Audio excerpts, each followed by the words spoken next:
वो एक मफलर पहनते थे, ऑल्टो चलाते थे और किराए के मकान में रहकर खुद को आम आदमी कहते थे। और कुछ वक्त के लिए करोड़ों भारतीयों ने उन पर विश्वास भी कर लिया था, क्योंकि अरविंद केजरीवाल सिर्फ बदलाव का वादा नहीं बल्कि खुद एक बदलाव थे। एक IIT ग्रेजुएट जिसने सरकारी नौकरी छोड़ दी ताकि भ्रष्टाचार के खिलाफ लड़ सके, मगर 10 साल बाद उन्हीं पर भ्रष्टाचार के आरोप लगे। वो गिरफ्तार हुए और अपनी सीट खो बैठे। ये कहानी है अरविंद केजरीवाल की और उस बात की कि क्या होता है जब एक कॉमन मैन भी एक राजनेता बन जाता है। India against corruption movement fail हो जाती है और अरविंद केजरीवाल सिस्टम के अंदर घुसकर उसे अंदर से तोड़ने का निर्णय लेते हैं। आइडिया बढ़िया था, एक मफलर पहनने वाला एक्स टैक्स ऑफिसर जो ऑल्टो चलाता था, किराए के घर में रहता था, सिर्फ पॉलिटिशियन से अलग नहीं, बिल्कुल उल्टा था हर उस चीज का जो भारतीयों को पॉलिटिक्स में पसंद नहीं था। दिसंबर 2013 पहली बार इलेक्शन लड़कर वो 28 सीट्स जीत जाते हैं, मगर उनकी गवर्नमेंट 49 दिन में गिर गई। पर उन्हें एक बात समझ आ गई थी, बदलाव मुमकिन था।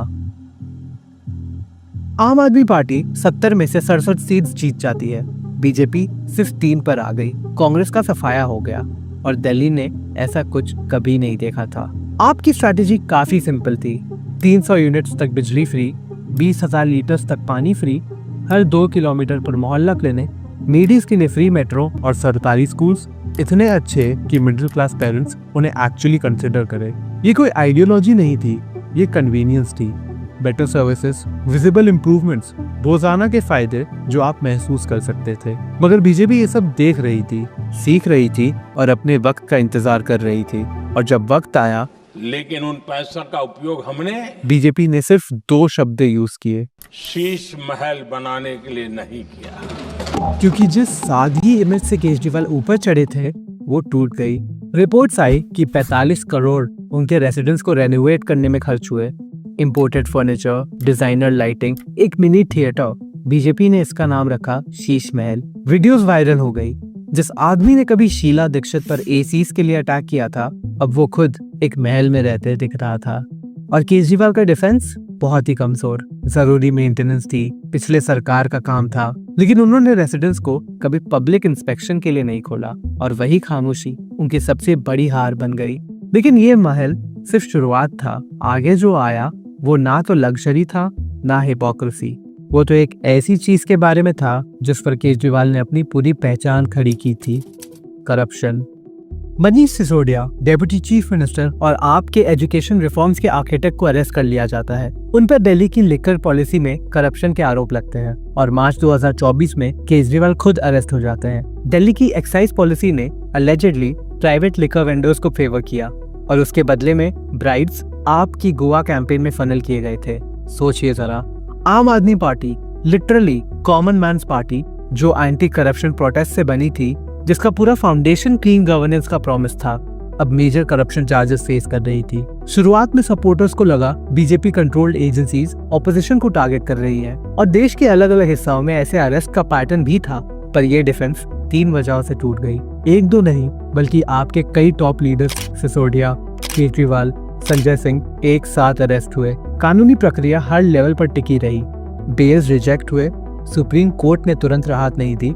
अगर आरोप झूठे होते क्या इतना टिक पाते? और डिटेल चार्ज शीट्स ने पब्लिक परसेप्शन बदल दिया। लगने लगा कि शायद कुछ तो सच है। जो पार्टी करप्शन खत्म करने का वादा करके आई थी, आज खुद करप्ट लग रही थी। आम आदमी पार्टी की पूरी बुनियाद हिल चुकी थी, मगर अभी एक और कॉन्स्टिट्यूएंसी थी जिसका भरोसा टूटना सबसे ज्यादा खतरनाक साबित हुआ, दिल्ली की मिडिल क्लास। दिल्ली की राजनीति को समझने के लिए एक चीज समझना बहुत जरूरी है। ये शहर हमेशा नेशनल और स्टेट इलेक्शंस में अलग वोट देता रहा है। लोकसभा के लिए बीजेपी, स्टेट असेंबली के लिए आप, अलग पार्टीज अलग मकसद। ये फॉर्मूला आपके लिए काम करता रहा क्योंकि वो स्टेट इश्यूज पर फोकस करते थे। एजुकेशन, हेल्थ केयर, पानी, बिजली, वही चीज है जो मिडिल क्लास के लिए रोजमर्रा के गवर्नेंस में मायने रखती थी। चाहे नेशनल लेवल पर उनकी पसंद मोदी ही क्यों ना रहे, लेकिन 2025 कुछ अलग होने लगा। सबको फ्री दे रहे हैं, बिजली फ्री दे रहे हैं, पानी फ्री दे रहे हैं, बिजली फ्री और पानी फ्री देके हम लोगों पे सारा बाहर डाल रहे हैं। ये सोच आम हो गई थी। आपका वेलफेयर मॉडल फ्री बिजली, फ्री पानी, फ्री बस राइड्स ज्यादातर गरीब और लोअर मिडिल क्लास तक सीमित रहा। अपर मिडिल क्लास जो टैक्स भर रहा था, उन्हें कोई डायरेक्ट फायदा नहीं दिख रहा था। खुद को अलग महसूस करने लगे। और फिर आई इंफ्रास्ट्रक्चर की समस्या। इस गली का ये वादा हुआ, साफ सफाई बढ़िया, गटर की सफाई बढ़िया है, यहाँ कचरा नहीं रहना चाहिए, लेकिन सब कुछ है यहाँ। जब आप सब्सिडीज और वेलफेयर पर फोकस कर रहा था, बेसिक सिविक इंफ्रास्ट्रक्चर बिगड़ता जा रहा था। गड्ढों से भरी सड़कें, कचरे का ढेर, दुनिया की सबसे खराब air quality. Middle class voters ये सब रोज झेल रहे थे और वो थक गए थे। केजरीवाल को हर मसले का दोष सेंट्रल गवर्नमेंट पर डालते देख। यही है वो डबल इंजन आर्ग्यूमेंट जो बीजेपी लगातार प्रमोट करती रही। स्टेट और सेंटर में एक ही पार्टी हो तो फ्रिक्शन खत्म, काम तेज हो जाता है। इस क्राइसिस को समझकर केजरीवाल ने एक कदम उठाया। 2025 के चुनाव से पहले उन्होंने एक मिडिल क्लास मैनिफेस्टो लॉन्च किया। Tax release, education spending, private school fees पर कैप्स। पर बीजेपी ने इससे भी तेज चाल चल दी। That there will be no income tax payable up to income of 12 lakh rupees. Kejriwal 10 lakh exemption limit मांगने वाले थे, बीजेपी में सीधा 12 लाख दे दिया और बीजेपी अब पूरे जोश से आप पर अटैक करने के लिए तैयार थी। पहाड़ी वोटर्स, उत्तराखंड और हिमाचल प्रदेश से आए लोग न्यू दिल्ली में लगभग 10,000 है। उनके लिए बीजेपी ने एक अलग स्ट्रैटेजी बनाई। उन दोनों स्टेट्स के चीफ मिनिस्टर को कैंपेन के लिए भेजा, जिससे कल्चरल फेमिलियरिटी क्रिएट हुई। बीजेपी के पास आरएसएस बैक कैडर्स भी थे जो पूरे साल ग्राउंड पर एक्टिव रहते थे। वही आप ज्यादातर कैंपेन के दौरान ही दिखाई देती थी। साथ ही नमो ऐप के जरिए बीजेपी ने ग्रास रूट वर्कर्स को कोऑर्डिनेट किया। व्हाट्सएप ग्रुप्स पर कैंपेन मटेरियल रैपिड स्पीड से फैला, जिसमें वो वायरल शीश महल वीडियोस भी शामिल थे। बीजेपी ने प्रॉमिस किया कि वो आपकी सारी एग्जिस्टिंग स्कीम्स को कंटिन्यू करेगी और अपनी तरफ से एक्स्ट्रा बेनिफिट्स भी देगी, जैसे महिलाओं के लिए 2500 महीना, जो आपके प्रॉमिस से 400 ज्यादा था। और इसके साथ ही यूनियन बजट में मिडिल क्लास के लिए टैक्स रिलीज भी अनाउंस कर दिया।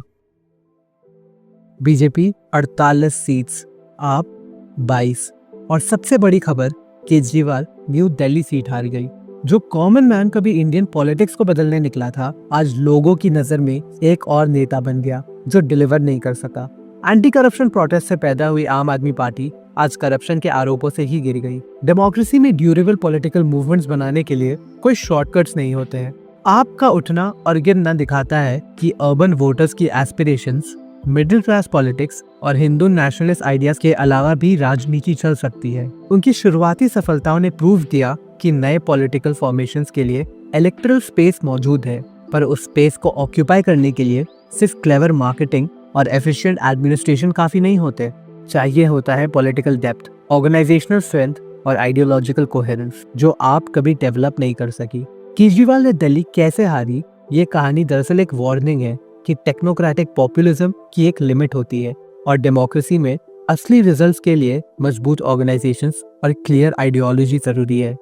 अब सवाल यह है, क्या कोई ध्यान दे रहा है?